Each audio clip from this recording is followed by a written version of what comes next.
And I assume you will start recording too, right? Yes. Okay, great. All right, so welcome everybody to a new MARC webinar, one of the webinars under the series The Remedy Within.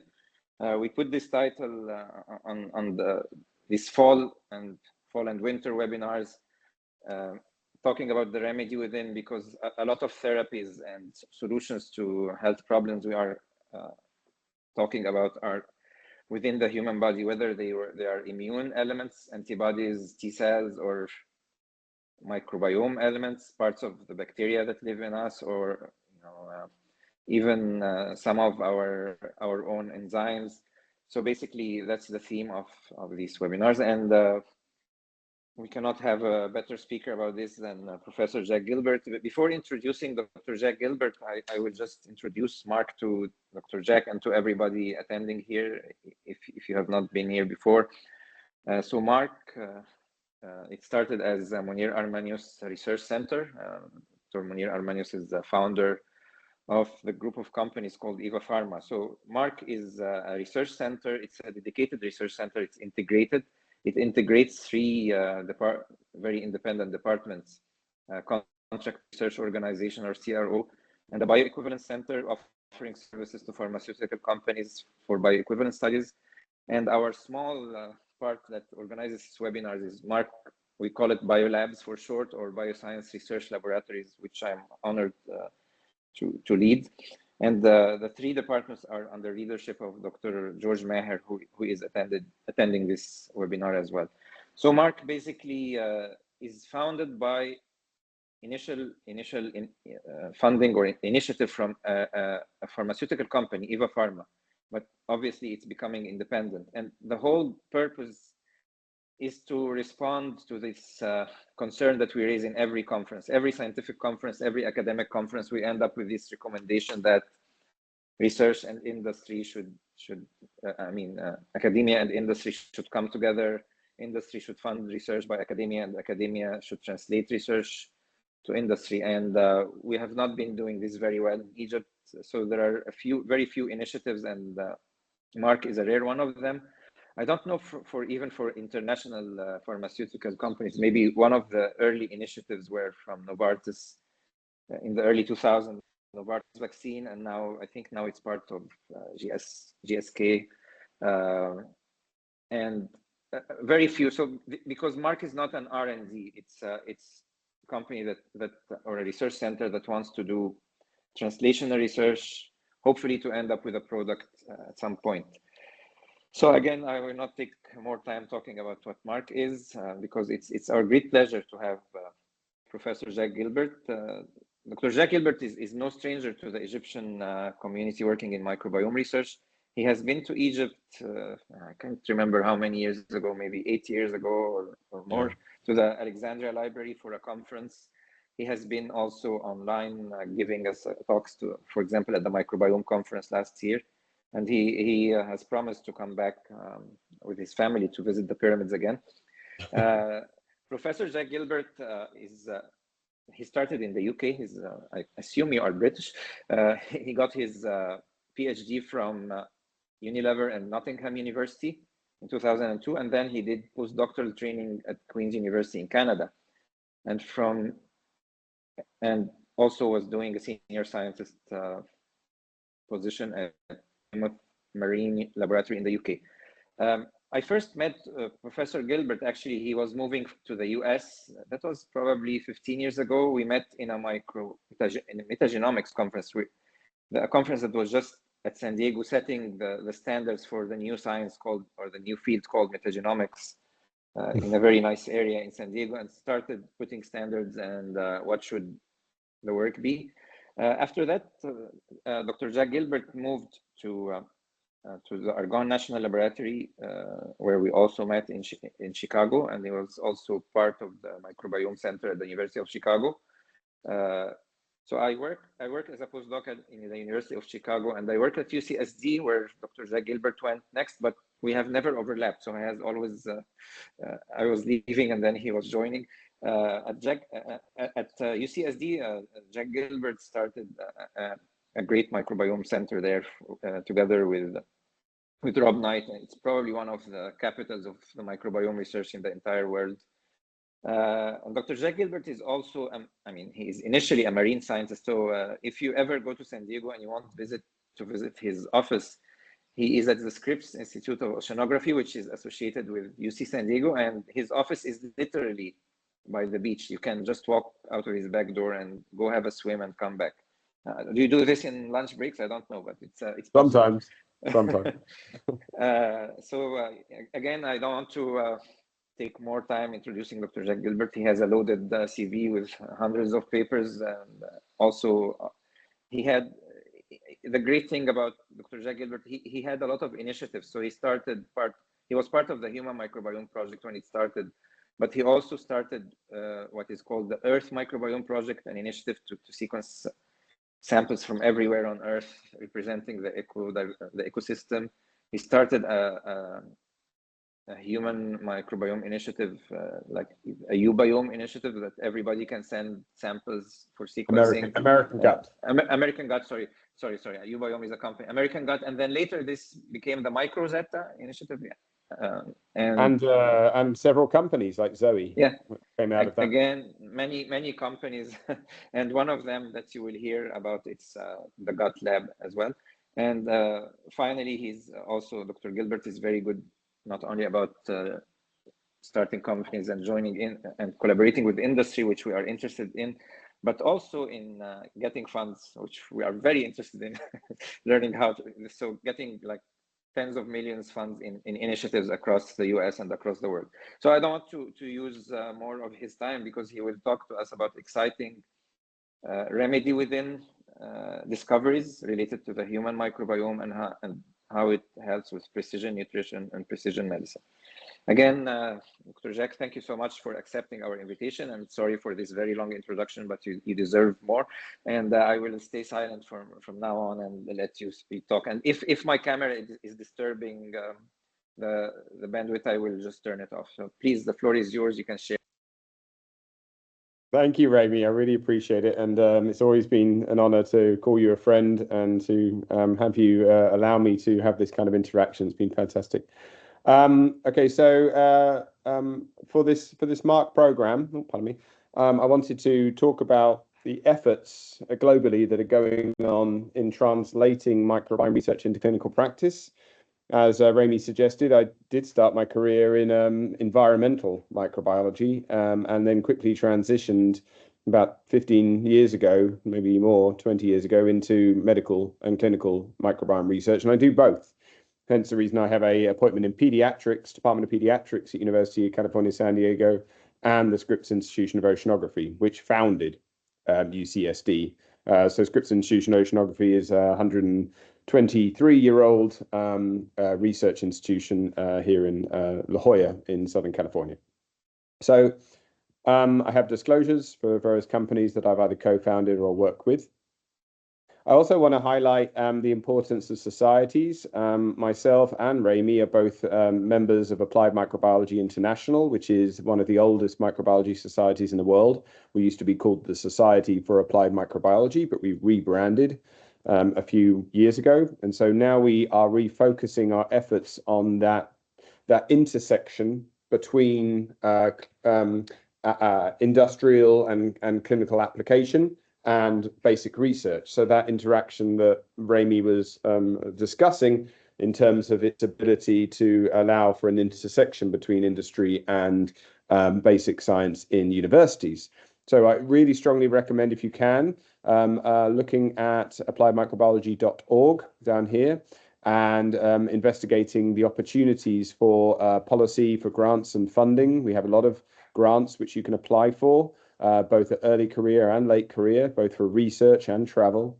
There's a lot of educational capabilities in there and networking and events that you can get funding to attend. We also have 4 major journals, well, 3 major journals and 1 in development, which are some of which are developing into leading lights in the field.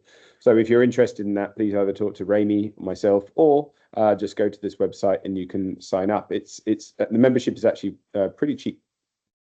Okay, so understanding clinical translation has always been something we've wanted to handle. It's a difficult thing to deal with,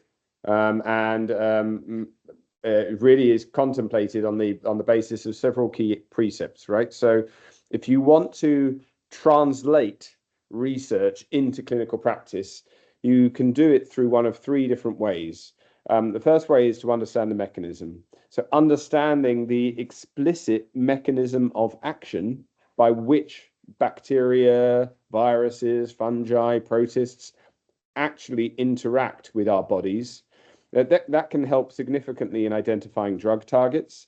So, for example, oral antibiotic therapies can actually have been demonstrated to lead to the disruption in nitrogen cycling by the bacteria in the oral cavity, which can actually significantly increase blood pressure. And so the use of antibiotics can disrupt nitrogen cycling, leading to a reduction in nitric oxide in the bloodstream and an increase in blood pressure. This gives you a drug target to say that we need to be able to support antibiotic therapies, sure, but we also want to support that nitrogen cycling. And then there's metrics. So these are features, microbial identifiers that can be either predictive or diagnostic of a treatment response or a disease or the risk of a disease later in life.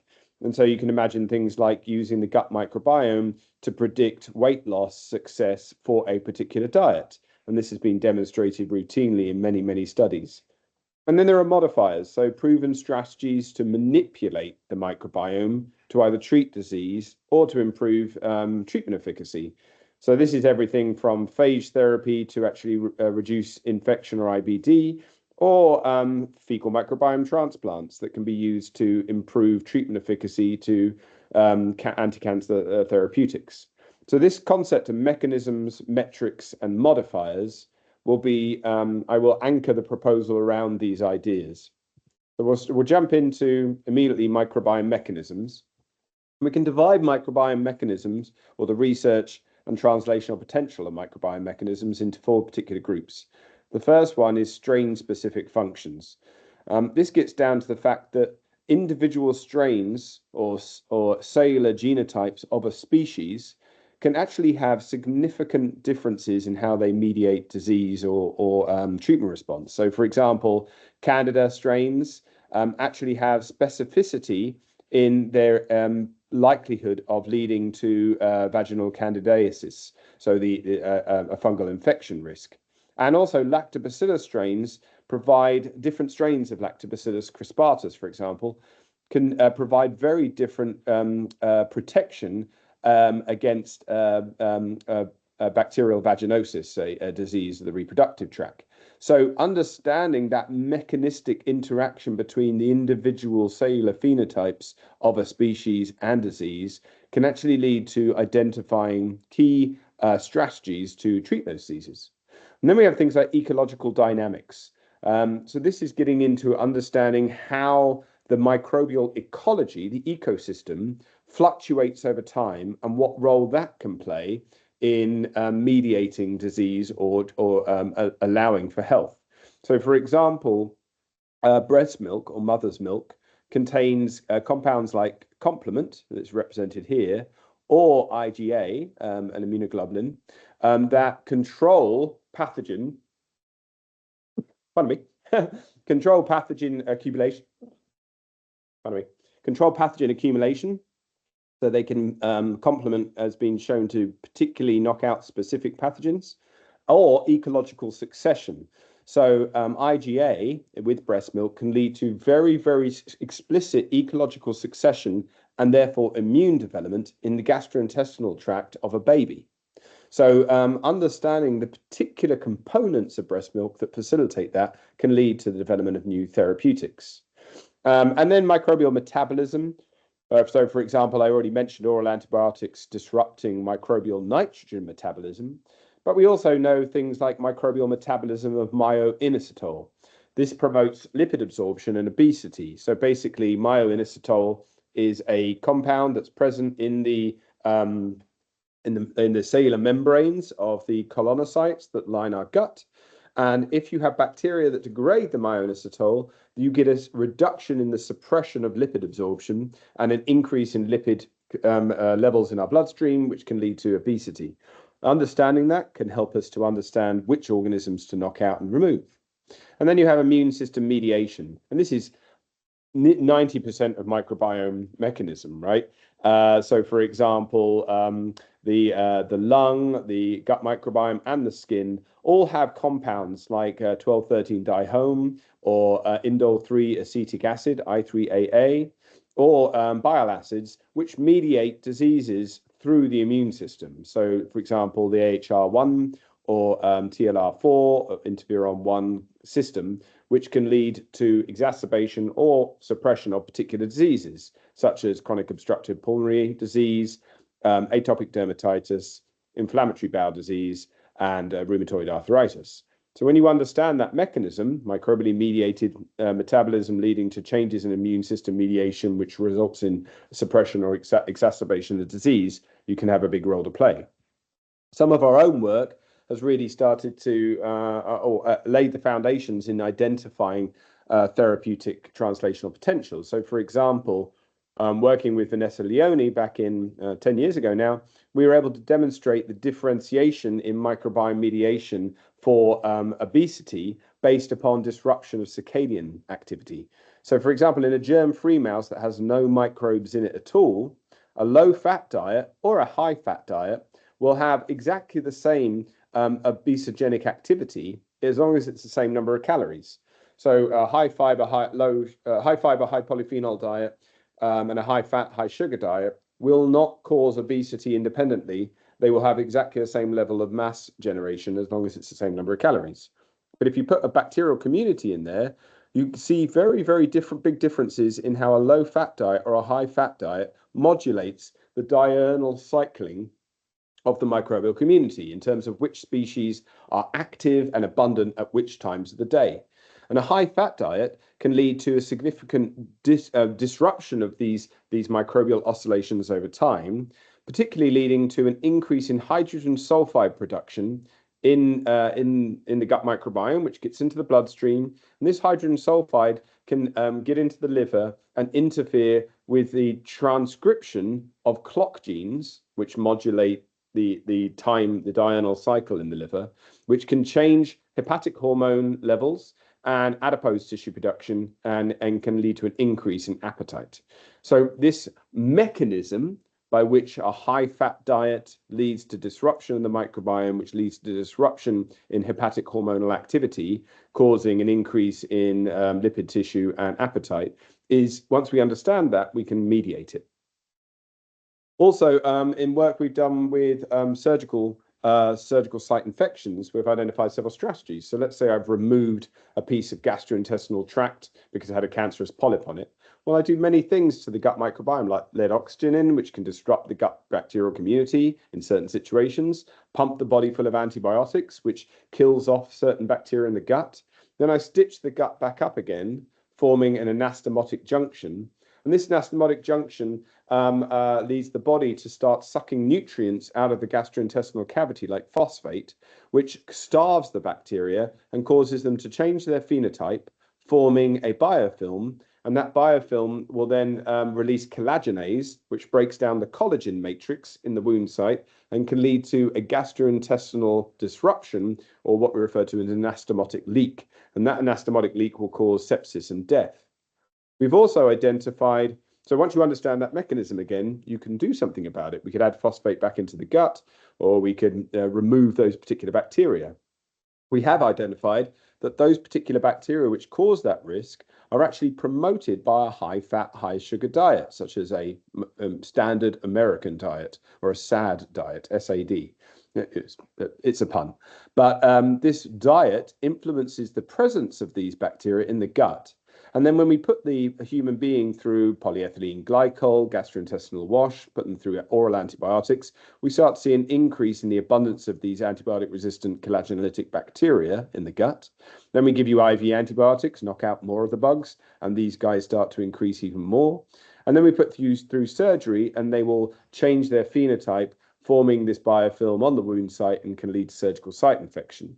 And we hope beyond hope that they will just go away with recovery.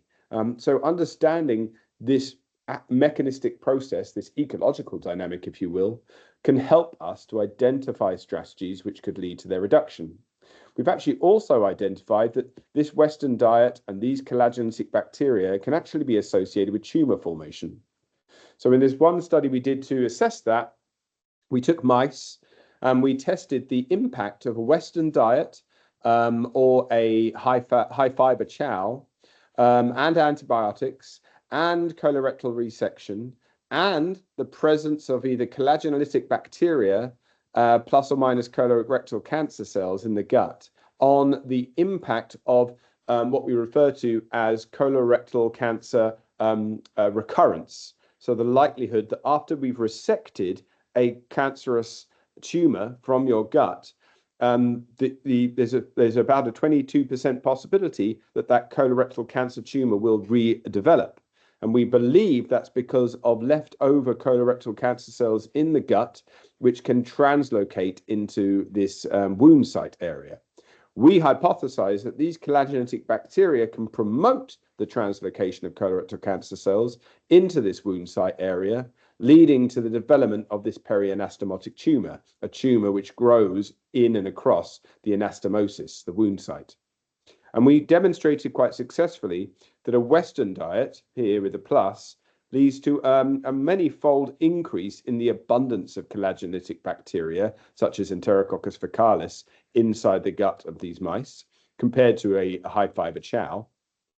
And we also demonstrated that a chow plus antibiotics and surgery will lead to about a 10% recurrence of perianastomotic tumors in these animals. A high-fiber chow diet plus antibiotics and surgery plus the presence of a collagenolitic faecalis will lead to about a 30% rate of recurrence.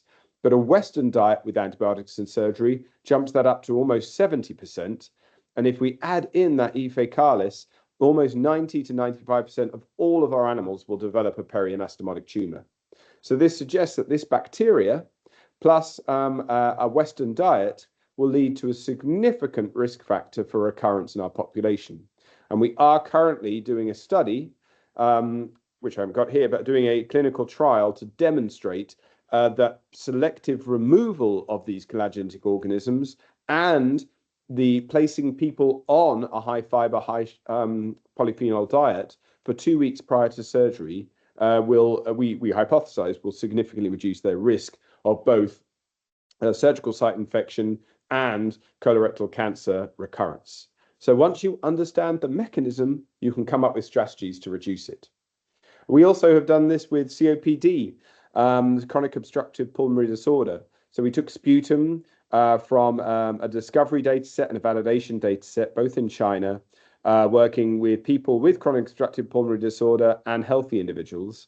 And we took that sputum, we ran metagenomics and metabolomics, look at the microbial community and its metabolic output, host transcriptomics, look at how the host's RNA processes were being driven, and the host proteome from the sputum to look at the protein products being generated by the host, and try to use advanced multi-omic modeling techniques to try and recreate what was going on in the lungs of these healthy versus sick individuals. And this is a model of what happens in a healthy airway. We have lots of lactobacillus species. These tend to degrade an amino acid or metabolize an amino acid called tryptophan, which leads to an increase in indole-3 acetic acid.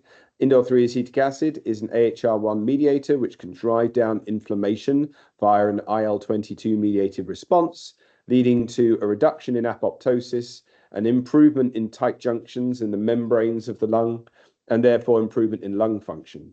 But in the COPD airway, we saw a very significant reduction in lactobacillus, which led to a reduction in indole-3 acetic acid, and therefore there was no suppression of inflammation via HR1 IL-22 mediated activity, which led to increased inflammation, increased apoptosis, a reduction in tight junctions, and a reduction in lung function, increase in emphysema, increase in inflammation, and an increase in apoptosis. So not good. We wanted to see if this bacteria could be used to treat this disease. So we took a mouse model of smoke inhalation damage. So the mouse has damaged fibrotic tissue in its lung, much like a COPD patient. And we added the bacteria, in this case, Lactobacillus salivarius and Lactobacillus aureus, into the nasal cavity to allow the animal to breathe that into their lung. And what we saw was a significant improvement in histopathological scores of the lung tissue after administration of either L. salivarius, L. aureus, or both of them combined, compared to their absence, and a significant reduction in circulating and lung-specific inflammatory disorders. So in IL-6 and IL-17A was significantly reduced with the inhalation of lactobacilli. So you can imagine a future where we're able to puff these lactobacilli into the lung of somebody with COPD and hopefully actually reverse some of the tissue damage associated with that disease. We also have explored significant effects in microbiome metrics. So this is the second mechanism, right? We have mechanism of action, now we have microbiome metrics. So this really is divided into three components: predicting disease risk, diagnosing disease, and predicting treatment response. So a couple of great examples of this are recently we were able to demonstrate that the oral microbiome, which is very easily accessed, it was highly predictive of the severity and survival of people with idiopathic pulmonary fibrosis. So the oral microbiome could be used as a predictor of survival and severity in this disease. We can also think about diagnosing disease. So, for example, the skin microbiome has actually been used quite successfully to predict frailty in senior adults. The skin bacterial community appears to predict frailty risk within the next 2 to 3 years. That needs to be validated, but it's highly effective. And then we have predicting treatment response. So I already mentioned the gut microbiome being able to predict whether you will lose weight or gain weight on a particular diet. We also know that the gut microbiome can predict treatment response to ICB treatment survival. So, immune checkpoint blockade treatment for people with, say, melanoma. And we know that the gut microbiome can predict glucose response to diet. So if you've ever had one of those continuous glucose monitors on your arm, you recognize this symbol. And we know that gut bacteria like Christianolaceae and blastocystis can actually predict whether you are at risk or have a lower risk of developing obesity. So these metrics can be highly valuable in helping us to predict either a disease or a treatment response. And we demonstrated this in populations around the world. So, for example, one of my brilliant colleagues, Gertrude Eklund-Mansar, did a large-scale analysis of 2,500 people of African descent from Ghana, Jamaica, the Seychelles, South Africa, and the United States, and identified quite successfully that alpha diversity was not just significantly associated with country, but associated with diet. So in Ghana, they were consuming almost 60 grams of fiber a day. In South Africa, about 40 grams of fiber. In Jamaica and the Seychelles, around 20 grams of fiber, 15 to 20. In America, somewhere around 10 to 15. And the alpha diversity is significantly higher in the countries where the fiber consumption is significantly higher. And we showed quite successfully that no matter which country you come from, an increase in alpha diversity can predict low blood glucose, low blood pressure, normal BMI, and a lack of hypertension, suggesting that alpha diversity can be predictive of disease risk or diagnostic of disease risk. And we can show this with area under the resource curve analysis after random forest based interpretations, where in these populations, we're able to really accurately predict diabetes risk, we accurately predict your blood glucose level, and to a certain extent, your obesity and hypertension risk, but maybe less so in those situations. And this leads to the potential for prediction of personalized nutrition. So there are many studies that have demonstrated this and led to a number of different companies. So, for example, the Zevi et al. Study, which demonstrated that 62% of the variance in glycemic response to particular dietary components could be predicted based upon the gut metagenome in individuals. And then work from the company Zoe in the United Kingdom with Berry et al. In 2020 and Birmingham et al. In 2024, which has demonstrated that the gut microbiome can be predictive of things like triglycerides risk, glucose risk after diet, and also predictive of diets that could help to remediate that risk. So this is a whole area of research that we are now getting involved with. So I'm the current chair of a consortium, a massive consortium, a $200 million common fund consortium, to try and identify how nutrition can be used to predict precision health. And in this study, we are explicitly going after massive data set collection from almost 9,000 people, using things like wearables, dietary assessments, fecal metagenomics and metatranscriptomics, using a very particular technique, which I'll describe in a second, and then fecal and serum metabolomics, blood chemistry, food homogenate analysis, etc., etc. And we're using all of this data to try and predict how disease populations, how individual populations respond to particular diets. So we'll be giving these individuals, or are giving these individuals right now, very prescriptive diets and seeing how they physiologically respond to population stress. And the last area is microbiome modifiers. And so many of you will be, have this in mind when you think about microbiome treatments. So that, for example, there's microbiome transplants. But interestingly, you can have vaginal microbiome transplants that can be used from a healthy woman to a sick woman to treat things like bacterial vaginosis, BV, and infertility. Then there's this concept of vaginal seeding, where we take vaginal microbiota and we seed it on the skin and oral cavity of a child. But there is very little evidence that this actually does support immune and gut health. And then there's things like fecal microbiome transplant from a mother to a baby, which have been demonstrated to significantly improve immune and gut health. And things like fecal microbiome transplant for improving immunotherapy and reducing obesity, although this area has proven to be less effective. And then we have things like diet and prebiotics. So breast milk is the ultimate infant diet and has been demonstrated to be highly effective. We know that dietary fiber and fermented food have been shown to be successful in treating things like malnutrition, colorectal cancer, immune checkpoint blockade success, inflammatory bowel disease suppression, and obesity. And we also know we have antibiotics and phage therapy. So we know antibiotics have been used for years to modulate the microbiome to reduce the risk of surgical outcomes. But we also have now found out that antibiotics can actually worsen immune checkpoint blockade inhibitor outcomes, suggesting a double-edged sword for antibiotic therapy. And so therefore we looked at things like phage therapy, and there have been successful trials using phage therapy to treat cystic fibrosis, to treat bacterial vaginosis and urinary tract infections, to treat systemic infections, so sepsis, and to treat inflammatory bowel disease. And then we have the wonderful world of probiotics, or live biological therapeutics, both two separate things, for which there are thousands of double-blind placebo-controlled clinical trials, most of them very small though, demonstrating success in treating things like skin inflammation and infection, type 1 and type 2 diabetes, bacterial vaginosis, and immune and gut health in children. So these are modifiers, the way in which we use microbiomes to modify how the microbial community actually functions inside the body. Great example of this from our lab is focused on the microbiome and mental health. Neurological disorders are often associated with diarrhea and constipation, and changes in the microbiome are often associated with brain development and mood and behavior. And then we have things like antibiotics, which are often associated with behavioral phenotypes in certain people.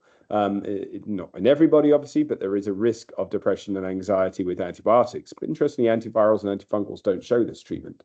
And we know that a fecal microbiome transplant from a clinically depressed person into an animal can associate with depressive-like behaviors, while a fecal microbiome transplant from a non-depressed person into an animal will show no significant behavioral change, suggesting that there's something in the gut microbiome which may be missing when you use antibiotics, which could lead to an elevated risk of depression or anxiety-like behaviors. We wanted to do this within a species. So we worked with rats, particularly Sprague-Dawley rats, which generally are thought to show a healthy mental state, if you will, and fawn-hooded rats, which are a model of depression.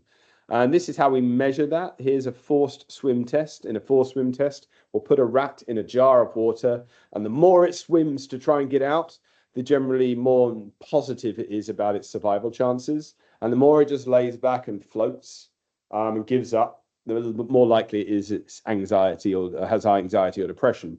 And we can see our fawn-hooded rats, our model of depression, tend to float more than our Sprague-Dawley rats, SD, here. But if we take the microbiome from a Sprague-Dawley rat and we put it into a fawn-hooded rat, so fecal microbiome transplant from Sprague-Dawley to fawn-hooded, we see a significant reduction in the floating time, suggesting that the microbiome is mediating that floating time response. And here in the middle for as a control is fawn-hooded poop into a fawn-hooded rat, right? So a double control of fecal microbiome transplant. And you can also see sucrose preference test. So sucrose preference test is a test of ammonia or hedonistic response, right? So our fawn-hooded rats don't particularly like sugar, whereas our Sprague-Dawley rats tend to love sugar. And if we take the microbiome from a Sprague-Dawley rat and we put it into a fawn-hooded rat, that rat will start to love sugar, right? So a significant reduction in its anhedonia, right? And we can even see that the same is true for the physiological response. So fawn-hooded rats that get a Sprague-Dawley microbiome have a significant improvement in their serotonin levels, in their norepinephrine levels, and a significant reduction in neurological inflammation. So, for example, interleukin-1 beta and interleukin-17 alpha. So this is really interesting, right? Because it does suggest that the microbiome may be mediating this biochemical response, leading to significant improvements in health. And so this modification appears to be successful in treating that neurological disease. We can see something similar in humans. So, for example, we know from functional magnetic resonance imaging, fMRI, of patients with major depressive disorder, that the gut bacterial community is correlative of neurological features of depression. So in this case, the abundance of Bacteroides species in the gut is negatively correlated with brain signatures associated with depression. And we know that some of these Bacteroides species are very potent immune modulators, and also they synthesize gamma aminobutyric acid, or GABA, which is a potent neurotransmitter in the gut. So we've recently run a study about this in animals, our preclinical study, and demonstrated quite successfully that animals that experience social defeat, they don't crave sugar. So this is, again, our sugar preference study, sucrose preference. So again, here we got a naive animal, which has about an 81% preference, and our animals that are stressed by putting them in a situation where they're continually being defeated by a dominant animal show a significant reduction in their sugar preference. And this sugar preference can be rescued using ketamine. Ketamine is now a very common antidepressant, especially in the United States. But we can also rescue that sugar preference using either alive Bacteroides salivacei or dead Bacteroides salivacei, suggesting that it's not necessarily this organism doesn't need to be alive to perform the successful treatment in our rat model, but that it potentially is just an immunostimulator which alters neurological inflammation and reduces the disease risk of that depression phenotype. We are currently working on a phase 1B and phase 2A clinical trial for this therapeutic for people with treatment unresponsive depression. Okay, so translation to clinical practice can be one of the key facets that we've seen in this is the use of fecal microbiome transplant, or FMT. And in 2022, the FDA permitted the use of fecal microbiome transplant, that's the Federal Food and Drug Administration here in the United States, permitted the use of fecal microbiome transplant to treat recurrent C. diff infections, Clostridioides difficile infections, only if the stool was obtained from a registered stool bank, and that currently costs around $1,700 per dose. In 2023, so just last year, Food and Drug Administration approved 2 new microbiome therapeutics for recurrent C. diff infections. Rebiota from Ferring Pharmaceuticals, which is approximately $10,000 per dose, which is a fecal suspension delivered as an enema, so a purified fecal suspension delivered as an enema. And then you have Voust from Seres Therapeutics, which is about $20,000 per dose, which is composed of firmicute bacterial spores that are fractionated and purified from stool and then delivered as pills, so as oral capsules. So these are 2 Food and Drug Administration, at least, proposed therapeutics. There are also FMT has been validated in both Australia and Europe and China for the treatment of various diseases, but at different levels of approval status. In 2024, as of about last week, there are currently 11 clinically relevant phase 3 trials for microbiome therapeutics and 22 relevant phase 2 trials. Some of those phase 3 trials are quite interesting. So, for example, Microbiomic Healthcare has a pooled lyophilized fecal transplant for oral treatment of Clostridioides difficile. We have an infant bacterial therapeutic, Lactobacillus reuteri, for treating necrotizing enterocolitis. MAT Pharma has a pooled fecal transplant for treating graft versus host disease.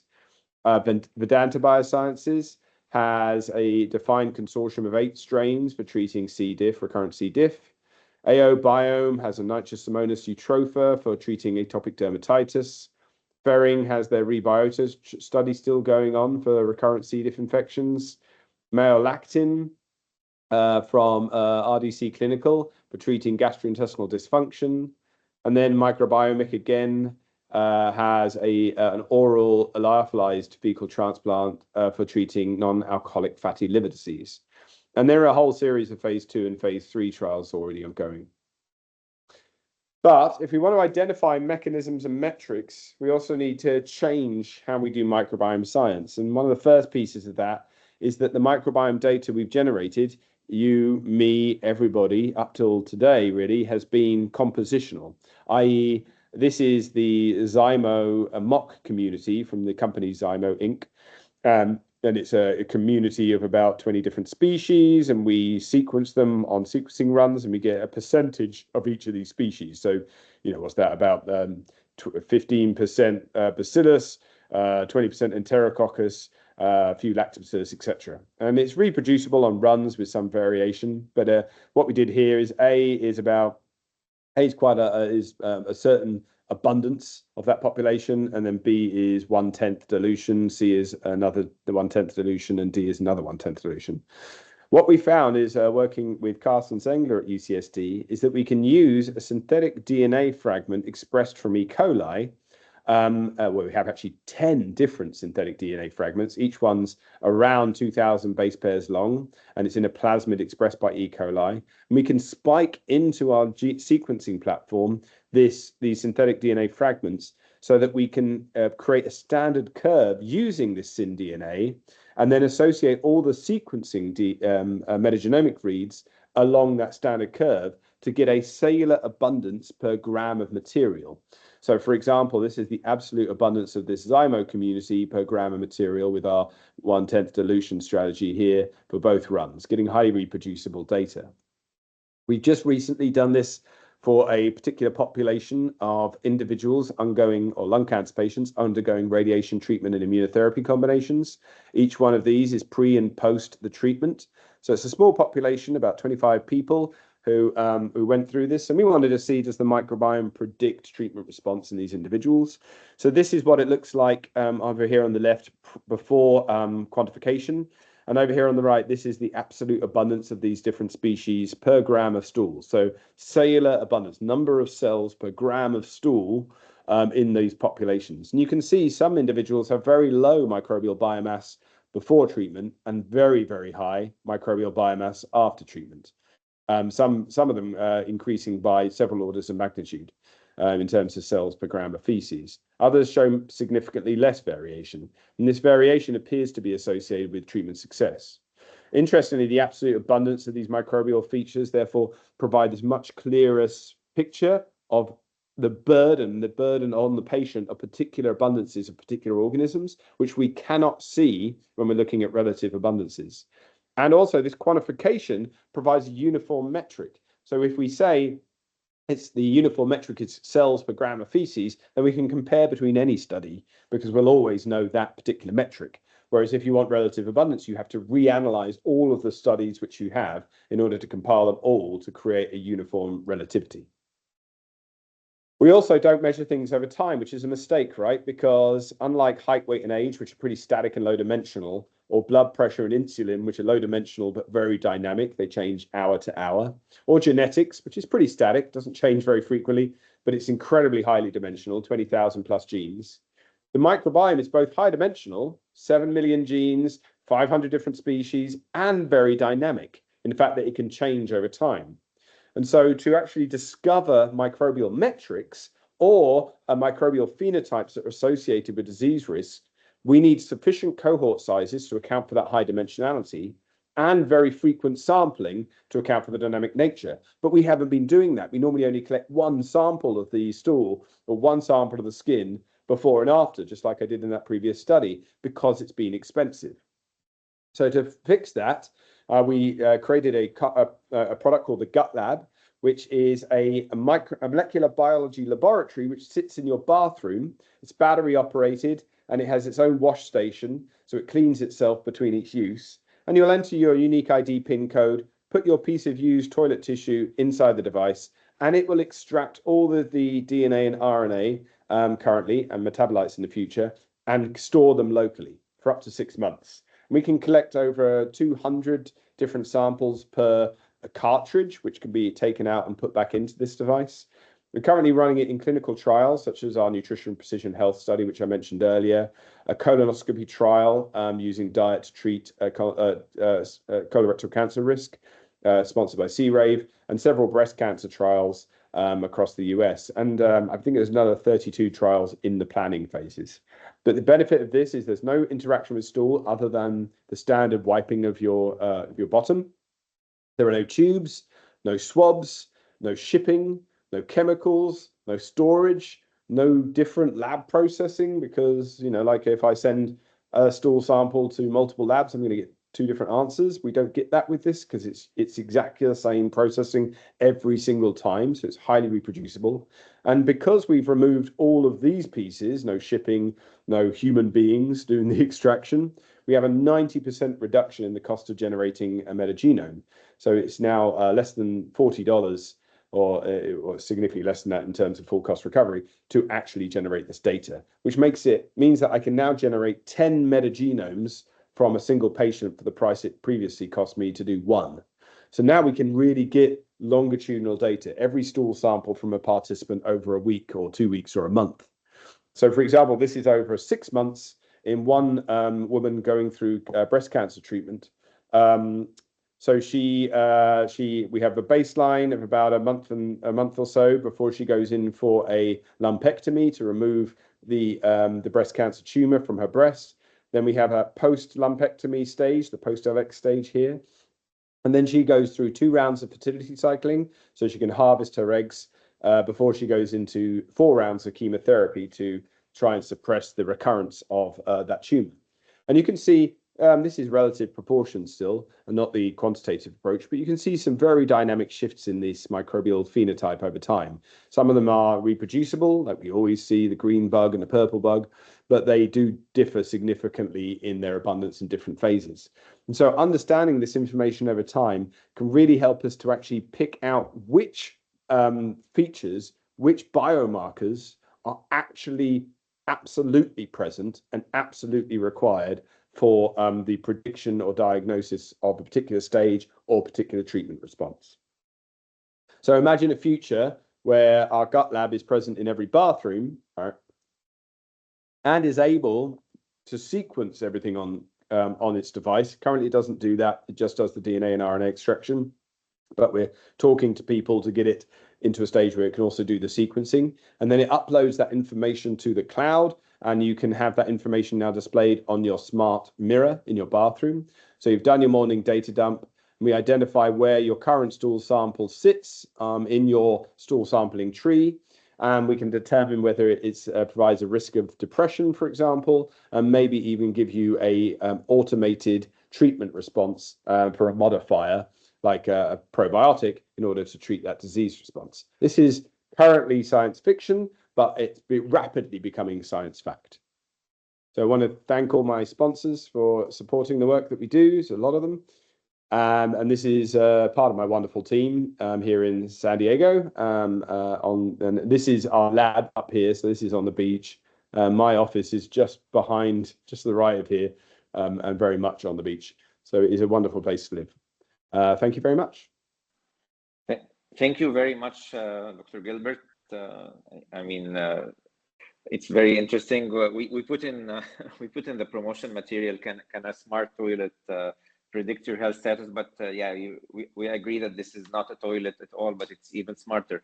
So a very interesting end of talk. Although the whole thing is very intriguing. There are so many things to ponder on, especially the division of the talk into mechanism, metrics, and modifiers, which is from discovery to intervention. Of course, we have room for questions. Unfortunately, because of the setting and everything, we cannot have audio questions, but we have a Q&A tab where we already have 2 questions. So now 3. So I will read the questions quickly, and well, Jack, you can access the Q&A, right? So you can pick maybe. Oh yeah. There is a quick, yeah. So maybe it's up to you to pick which. Let me go through these. So yeah, I have to, yeah, I have to give a pre-warning that for some reasons I'm not in Cairo now. I'm in Rome, but I'm not doing what Romans do. I'm doing a webinar. So I just rented this room until 5 minutes from now. So I will have to log off in 5 minutes. So please keep going with the questions, and Dr. Bishoy Zaki will be moderating them, and I will try to log in again from the street when I get out of the room. So please go ahead. That's good. Okay, well, we'll start with Youssef. You mentioned something about diabetes. Is there any pharmaceutical company working on diabetes treatments using a microbiome? Yes, absolutely, there are. And I don't think I think I included that in here. I don't have it here, but I do. Yes, there are a number of companies working on both probiotic treatments for type 1 and type 2 diabetes, and then also fecal microbiome transplants for type 1 diabetes. And there have been a number of phage therapies for type 2 diabetes. So it's something which people are working on. And from Sarah, does the microbiome transplantation lead to transient microbial shifts or long-term colonization with sustained therapeutic impact? That is a brilliant question, Sarah. We don't really know. The number of times people have been followed up over a long period of time is actually quite limited, and there is a lot of variability. So in some people, the FMT community stayed with them for up to 6 months, sometimes longer. But many other people, it disappeared, and their old microbiome came back shortly afterwards. So it's dependent upon the individual. And then this other question from Mohammed. When do you think microbiome-based therapies become affordable like other chemical-based therapies? What technical clinical challenges are preventing this? It's a very good question, Mohammed. I would argue that many of the chemical-based therapies are still not affordable. It depends where you live in the world and how wealthy you are and what the insurance system is and whether you have national healthcare systems. But I agree that it's an interesting paradigm that we need to move forward with this. It took 15 years for the development of the first 2 FDA-approved clinical therapeutics. So the Voust, for example, has taken a very long time from Series Therapeutics to get into market. And it's recently just been sold to Nestle, the Nestle health arm, so a very big European country. And we'll see how much it costs and how the ramping up of that therapeutic could lead to cost reductions and savings. But it is a major concern as to how likely these systems are to be able to be used. There is also a question in the chat box from Dr. Bassem Taima. I think it's already in the Q&A as well. Yeah. So the role of FMT. Oh, okay. Yeah. I can see. Role of FMT in reducing symptoms of depression is interesting. Do you have a hypothesis of how this works? Is there a link that connects FMT with serotonin and norepinephrine transmission in the brain? Yes, I do. We've created a model in our rat model, in our rat preclinical study of how this works, and it appears to be related to a shift from carbon-rich metabolites in the bloodstream during depression episodes to nitrogen-rich metabolites after the FMT. And the nitrogen-rich metabolites, so like serine, the amino acid serine, seem to produce less inflammation in the brain. And we think that may be triggering a response. So in the depression symptoms, long-chain carbon-rich metabolites appear to be antigenic, i.e. they cause inflammation. And they are doing that at the blood-brain barrier, causing systemic neuroinflammation in the brain. We're still trying to prove that hypothesis, but based upon all the multi-omic pieces, that seems to be the most effective mechanism. And from Claude Ramadan, have you done a microbiome screening for neuropsychiatric patients diagnosed with depression and explore the microbial community? And yes, I did show that with the major depressive disorder and the microbiome with functional magnetic resonance imaging and gut microbial community. So that's something we have worked on and has led to the development of a company called Biomsense, which I do have equity in that company, and they are taking the bacteria which is negatively correlated with depression and doing clinical trials to test its efficacy in treating depression. And then for Rima Gasaka, what is your opinion on the possibility of vaginal microbiome for bacterial vaginosis, the diagnosis and prediction of adverse pregnancy outcomes? Seems to be highly effective at both diagnosing BV risk, and also diagnosing infertility or pregnancy outcomes more effectively. And as I mentioned, there's vaginal microbiome transplants from a healthy woman's vaginal cavity to somebody with BV or infertility risk that appears to be effective, and also other treatment strategies like phage therapy for treating BV and probiotics for treating BV. So it's something which people are working on. Do probiotics from Hiba Atia, do probiotics offer greater therapeutic value than prebiotics in establishing and maintaining microbial changes? I don't think so, Hiba. I think from my perspective, probiotics appear to be more immunomodulatory than they are biologically active. So I think the probiotics, and if you think about it, many of our ancestors would have been consuming a lot more fermented food, which would have had postbiotics and probiotics in there, as well as prebiotics.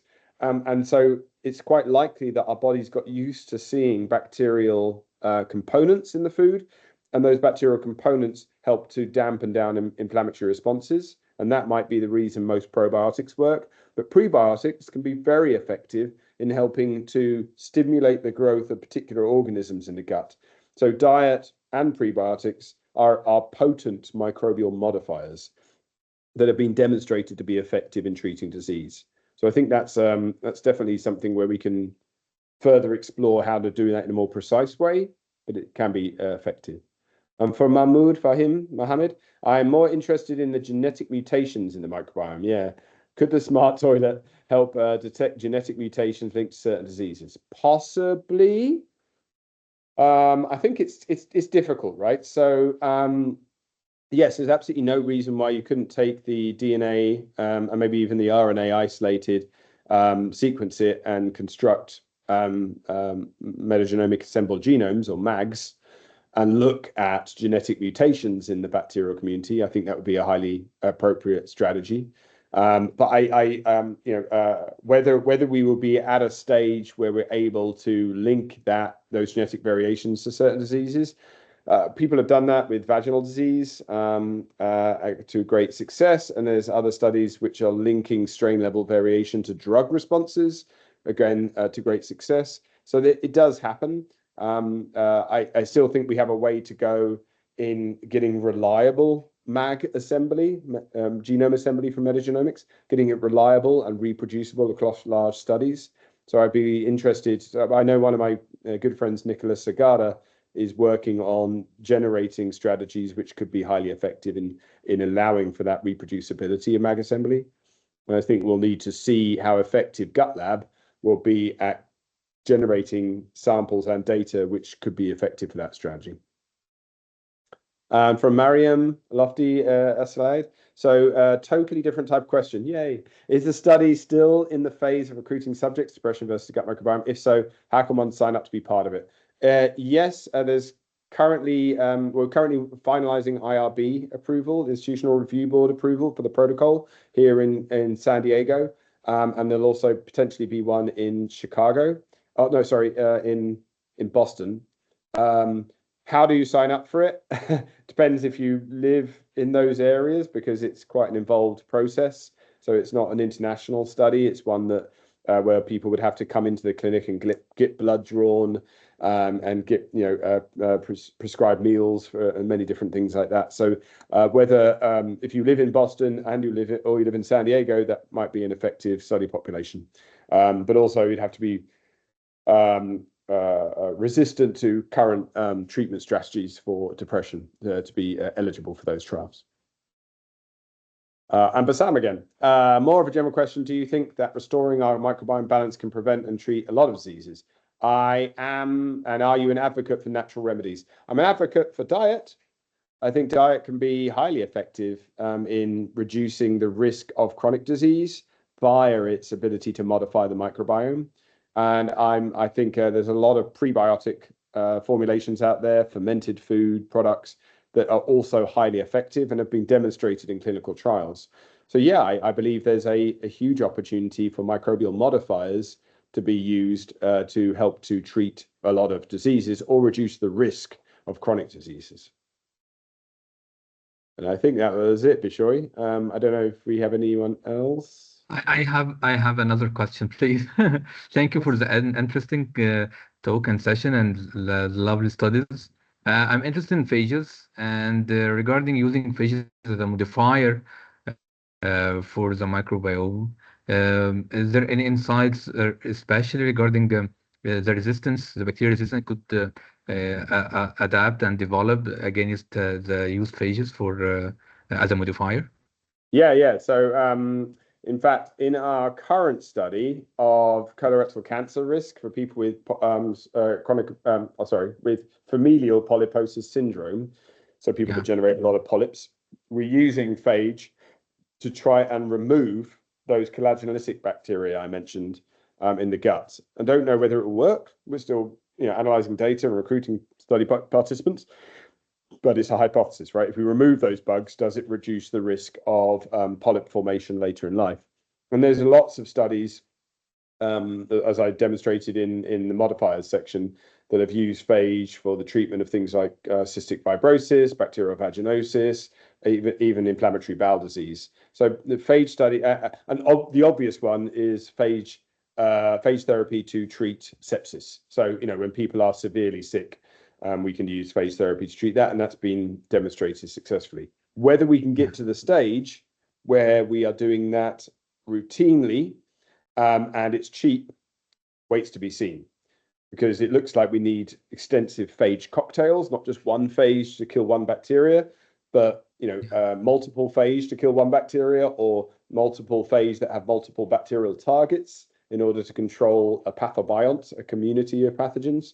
So it can be. I think there's a lot of more research which needs to be done, but in the meantime, people are already leveraging these for clinical therapeutic value. Yeah, thank you. Thank you so much, Dr. Jack Gilbert. I don't know if you can still hear me well. I'm using my phone now. We have so a thank you so much. It's really interesting, and I'm sure it's still morning at your time, so you have a lot of work to do. But I wanted also to conclude with that very common question I'm sure you get everywhere, especially from people like John Eisen, who is giving overselling the microbiome award. So, I mean, seeing your talk, and I mean, I talk about the microbiome too, we always get this question is, do we, as humans, do we have a choice of anything now? Like, do we have choice of what food we like, or anything is controlled by our microbes, and also all this gut-brain axis, etc.? So the question is it because people are really enthusiastic to the new field that everything is attributed to the microbiome now, or like how can we balance between the hype and the real data? Can you say something on that? Yeah. I mean, I think the hype issue is a little bit oversold. When you actually dig into it, if you look at it with face value, if you look at the world, you'll always see people saying, "Oh, the microbiome can be used to treat this," and invariably they're being hyperbolic, right? They aren't serious necessarily. They're just saying, in general, this is what could happen. But when you actually look at the sheer volume of clinical translation potential in the numerous different efforts that are ongoing, it's no different to how gene therapy was viewed in the 90s. There's so many people patenting genes, patenting therapeutics for genes, saying that the human genome is going to solve all diseases, right? The exact same thing happened, and Michael was part of that discussion and probably helped to promote some of that variability. So I think it's a gut response to say, oh, look, we've got to dampen down all this enthusiasm and let's get back down to basics and make sure it's all very specific. But if you're trying to get funding for a company and you're working with people who have absolutely no idea or care a jot about microbial ecology, then you have to be quite liberal with how you present things, right? If you want to get a venture capitalist to give you $10 million to launch a new idea, you can't undersell it. You can't say potentially, possibly, putatively, the microbiome might be playing a role. No, you have to say the bacterial community in this instance is playing this particular role, and I know that I can generate a treatment to treat this particular disease by modifying or using the microbiome as a metric or understanding that microbial mechanism of action. You need to be deliberate and specific with your language. And if you think that's true for venture capitalists, it's even more true for politicians. If you want to influence policy on a national scale, or maybe even an international scale with the United Nations, you have to be more deliberate with your language. You cannot be hand wavy and say, it's going to be possible, it's going to be potential. You can't do that. So I think a lot of this rhetoric around overselling and overhyping the microbiome is just people getting upset for the sake of being upset. You can tell Michael I said that. John, not Mike. Thank you so much, Jack. It's very, very interesting. I know we're running out of time, but I heard there is, Bishoy was saying there is one more question in. There's two more questions. There's one from Suha. Okay. Abdullah. We can have these two questions and then wrap up. So please go ahead. So do you think you can control the gut microbiota by controlling the oral microbiota? So it's very interesting, Suha. We find that the gut microbiome, when it gets disturbed, so antibiotic therapy or poor diet, is much more likely to have elevated levels of oral bacteria in the gut. So, we're swallowing oral bacteria all the time, but most of the time they don't survive. They don't show up in the stool. But if you have a disturbed gut microbiome, they show up in the stool in quite large numbers. The best example of that is Fusobacterium nucleatum. And Fusobacterium nucleatum, oral commensal bacteria living in the oral on the gums and teeth surface. When we see that at high levels in the gut, it can produce via what's the compound? I can't remember the compound, but a particular metabolic pathway that it produces, it can lead to an exacerbation of colorectal cancer tumor risk in polyps that are present there. So it binds onto a particular sugar, a glycoprotein on the outside of precancerous polyps, and by a particular metabolic mechanism, it can lead to tumorigenesis in that polyp. So that's where an oral bacteria can influence disease risk in the gut by becoming dominant in the gut microbiome if the gut microbiome itself is already disturbed. So I think that's a really interesting piece. And Sarah Ahmed Zaran Mohammed says, how specific are therapeutic phages to target bacteria and what risks are there affecting helpful bacteria in the microbiome? Therapeutic phages can be either very specific or very general. And so the idea that it's one phage for one species is actually a misnomer. That's not how it works. There is a whole range of phage. Some are very promiscuous, some are very, very species or strain specific. And I think you need, if you're going to treat an infection in the gut, if you're going to treat an infection on the skin or the vaginal cavity or the oral cavity, you're going to need to leverage both generalistic phages and specific phages to be able to treat that disease. We are not at the stage where I feel we can specifically say this phage can treat this disease, other than in sepsis. So in sepsis, they're using polyphage therapies. So they'll identify which species of bacteria is in the bloodstream. they will then go in and isolate as many phages as they can find that lies that particular bacteria, and then select 5 or 10 strains and use that as the therapy to ensure that that the bacteria doesn't evolve a mechanism to evade the phage predation, which is phage resistance, right? Antibiotic resistance and phage resistance. Bacteria can do both. So that's a really important piece. Thank you for the good questions. They were really, really good questions. Thank you so much, Dr. Jack Gilbert. And yeah, thank you also for, quite long ago, so the question you received from Mariam Lotfi. So Mariam is actually the one that you helped 10 years ago with her eye microbiome study. So thank you so much. And yes. Dr. Jack Gilbert has always been supporting us, emotionally and materially too. So thank you so much with this. And again, I repeat your initial call to join the Applied Microbiology International. And I am the ambassador from Egypt, but Dr. Jack Gilbert has very humbly said we are both members. He's actually the president of AMI, so we can have some some of his vision in the coming years as the president. And again, thank you so much for this comprehensive, well-structured, and also intriguing talk. And at MARC, we will definitely be interested in many of these areas, and we will contact you again for consultation and help. And maybe we can have a copy of this gut lab. And thank you so much. Please join me, everybody, to give him a round of applause. Thank you. Thank you very much, everybody. Truly appreciate your attention. And if you ever have any questions, please feel free to email me. Thank you. And we conclude the session, and looking forward to seeing you near the pyramids very soon. Yes, sir. I'll try. Take care. Bye-bye, everyone.